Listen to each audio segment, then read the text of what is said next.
Welcome back everyone to the weekly Mailbox, your chance to ask me questions about anything you would like. Formula 1, Formula E Motorsports, anything in between really. This is your opportunity. 5 questions each week sent in by you, the viewers. And if you want to give me a question for next week's episode, chuck it down in the comment section down below. Send it over on Twitter, Instagram. Any of those are a great way to send it. And we're going to start this week's episode off from a Twitter question coming from Tyler F1, who asks, what are your thoughts on the return of the Turkish Grand Prix and the Istanbul circuit to the calendar? Thank you for your question, buddy.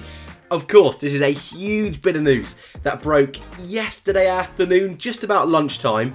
I was at work, so I didn't get a video out, apologies, but I thought, you know what, let's just address this head on straight away in the first question of the mailbox. And we've got our calendar, we've got our completed calendar. We have now got 17 Grand Prix, and added on to our existing, what was it, 13? We have gotten out the Turkish Grand Prix in November. We've then got 2 Bahrain Grand Prix. No confirmation just yet on whether they're going to use 2 different layouts, but heavily rumoured we're going to use 2 different layouts, so fingers crossed for that. That could be a hell of a lot of fun. And of course, season finale, late December, about the 15th of December, which is very, very late for Formula 1, heading to Abu Dhabi, Yas Marina, for that final Grand Prix. But the big news, of course, we know Bahrain, we know Abu Dhabi, but the return of the Turkish Grand Prix, it's something people have been screaming about for seasons and seasons and seasons. And I remember the Turkish Grand Prix. I always enjoyed the Turkish Grand Prix, but we didn't actually have that many races there. We've only ever had 7, 3 of those being won by Felipe Massa in a row, 6, 7 and 8, his first ever win in 2006. I remember the brawn days of the Turkish Grand Prix. Of course, I remember vividly that contact between Vettel and Webber in 2010 that gave Hamilton and McLaren that 1-2, but even that got a little bit spicy. And of course, the final Grand Prix won by Sebastian Vettel in 2011, so almost 10 seasons since we last went to Turkey. But it's a great little circuit. It's got plenty of overtaking opportunities. It's got that incredible turn 8, which is more 5 or 6 corners, really. A kind of 180 degree, really long swooping left-hand corner. Not great for overtaking, but as a spectacle, it's fantastic. Drenched in so many moments of history, despite the fact it only raced for 7 seasons. I think it's going to give far more opportunities than the likes of Mugello, maybe than the likes of the Nürburgring, and even Imola.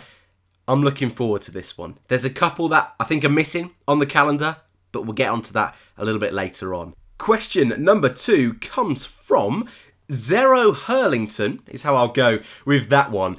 I feel like Renault is screwed because they have signed Fernando Alonso, because they need a fast driver and they're trying to become a top team. But is he an old driver that will overshadow Ocon, so shouldn't they try and sign someone else? Gasly or K-Mag, who has a lot of time left in their career and will not overshadow Ocon, especially because Ocon is their long-term driver. The crux of this question, is Alonso the right decision? He's not got a lot of time left.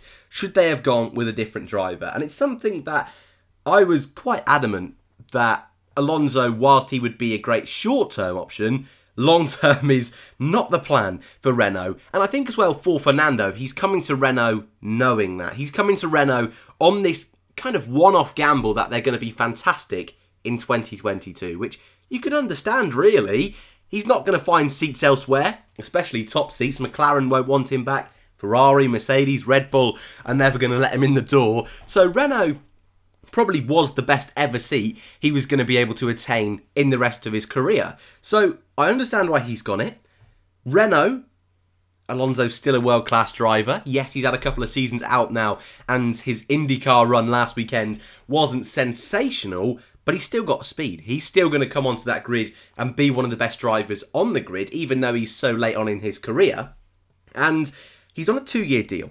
That means that the team have 2 years to discuss or find out how good Ocon is, but it also gives them 2 years to just play the field a little bit. Most of the top drivers are signed up somewhere else. Renault, by giving Alonso a contract, can see if Ocon's worthy of being that number 1 driver. They can assess drivers like your Pierre Gasly's. You can assess, I mean, you've mentioned K-Mag there, not one I would potentially suggest for Renault, but they can assess all these different drivers. But more importantly, they can look at their youngsters in Formula 2, your Lundgaard, your Guan Yu Zhous, give them a little bit more time, ready for that F1 step up. And if Renault are winning championships, if Bottas has moved on, you've got a really nice selection of drivers there. Whereas at the moment, they're currently a little bit stuck. So I think Alonso is the correct decision. Question number 3 comes from Lishal Christian, is again how I will go with that one. If Haas doesn't retain Romain Grosjean for 2021, could you see him going to Formula E? I'm kind of going to spice this question up a little bit as well, like I normally do. Just go off piece a little bit on a question. But I think for Grosjean, Formula E would be fantastic. And I know I can just see you all now in the comments section saying that Formula E is great for Grosjean, plenty of crashes. Thank you for that. Thank you for those comments. However, I think it would be a great place for Grosjean to revive his career a little bit. I think we've seen a couple of ex-Formula 1 drivers, Buemi, Jean-Eric Vergne, Piquet Jr., drivers that have gone on, even De Grassi as well, drivers that didn't succeed in Formula 1 but went to Formula E and did great things. You then got the flip side, drivers like Felipe Massa, who's announced his retirement at the end of this season, that have gone to Formula E and struggled to adapt, end of their career, and have been outshone by these younger talents that are doing really great things over there. Do I think if Grosjean got a seat, he would jump in and be world champion? No, I certainly don't think that. The seats available, there are some quite juicy ones, and actually, though I think BMW looks like they're going for a driver, Philip Eng from DTM, and I do think as well, on a side note, Sebastian Vettel, BMW, Formula E, get that sorted. Back to the question, there's a seat at Venturi. Massa's leaving, that would be a great seat for Romain Grosjean to jump into. A Monaco-based team, I don't think Grosjean lives in Monaco, I think he lives in Geneva, where he was born in Switzerland. Might be wrong there, but a great little team, great midfield team, great ambitions, Mercedes ties. I think that would work really, really well for the team and for Grosjean. Yes, there are teams like BMW looking for drivers. Mahindra have got a spare seat, so there's seats out there. Grosjean's got that experience in Formula 1. I still think he's got plenty of ability. But when you look at some of these youngsters, like Nick de Vries last year in Formula 2 that couldn't get a space in F1, maybe there is better options for these Formula E teams. Look at BMW that took that gamble on Max Günther, and what a special driver he's turned out to be. So I wouldn't bet any money on Grosjean going to Formula E, but I think for a team, if they've got a space, and for Grosjean, it's not a bad option. Question number 4, very, very out the box this one, but I'm going for it. Lee Tom asks, could you talk about Fernando Alonso's trip in IndyCar?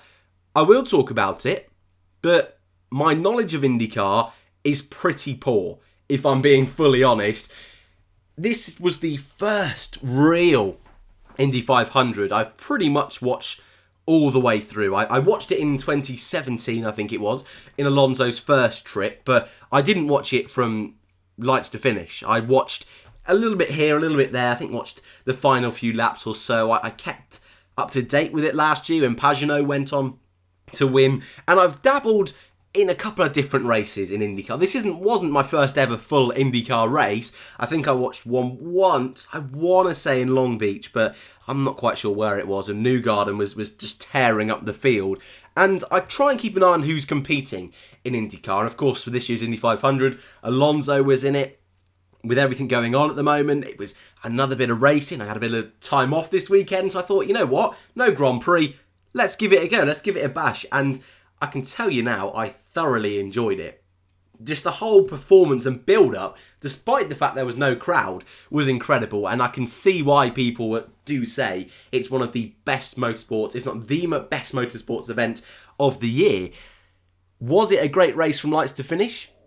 I couldn't really tell you in comparison to other IndyCar events, but I know I really enjoyed it. Some great crashes throughout the field. I can't remember his name, James something I think it was. Right at the beginning, his brakes caught fire, his tyre caught fire. That was quite fun. And it's one I'm going to try and keep an eye on a little bit more. Yes, it helps when you've got drivers that you know, that you're aware of. Marcus Ericsson, Fernando Alonso, Takuma Sato. all XF1, Rossi as well, XF1. You've got Ferrucci, who was in F2, Pato Award as well for McLaren. He did a little bit of F2 last season as well. So there's drivers I know, I'm getting used to, I'm learning, and a lot of the veterans there in IndyCar as well. You've got your likes of Newgardens, Scott Dixon, who was leading for so long. Alonso didn't do great this year. He's not going to be there for the next 2 years, but there's still time. You know, Takuma Sato's not a baby, and he's winning it. Dixon as well isn't a spring chicken. So there's still time for him to do great. I think Alonso will do better doing 2 years of F1 than doing a full-time IndyCar program for a couple of years, because it was clear that this year at the 500, and again, I'm not an expert, I'm sure there will be in the comments, I know so many of you are American viewers, but looks like he had so many little setup changes during the race, whereas the guys at the front were so focused on that race at the front. I think Sato did have a little wing change about halfway through the race, but they know how to set up that car already. And I just feel like Alonso just needs that little bit more experience, have a full season in a proper full-time entry, rather than doing this weird mishmash of a one race in the 500, which, yeah, don't get me wrong, it's not a rare thing to do, to have a driver just one-off do an Indy 500, but I think Alonso has still got a lot to prove in IndyCar, and why not go for the 500? Why not go for that Triple Crown? But I think he needs to knuckle down and focus on Formula 1 for the next couple of years. And our final question, our audience participation question, comes from Jens van Eek.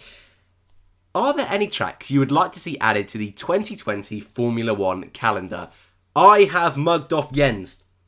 This question was sent in last week, didn't quite make the cut, but I thought, I'll throw it in this week before we get to Belgium.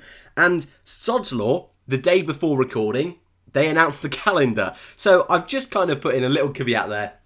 What tracks are missing? So I've used Jens's question, but what tracks are on this calendar that you want to see? Of course, our final question, our audience participation question, is your chance to give me your answers in the comment section down below. But we've obviously got plenty of the normal tracks on the calendar that are missing this year.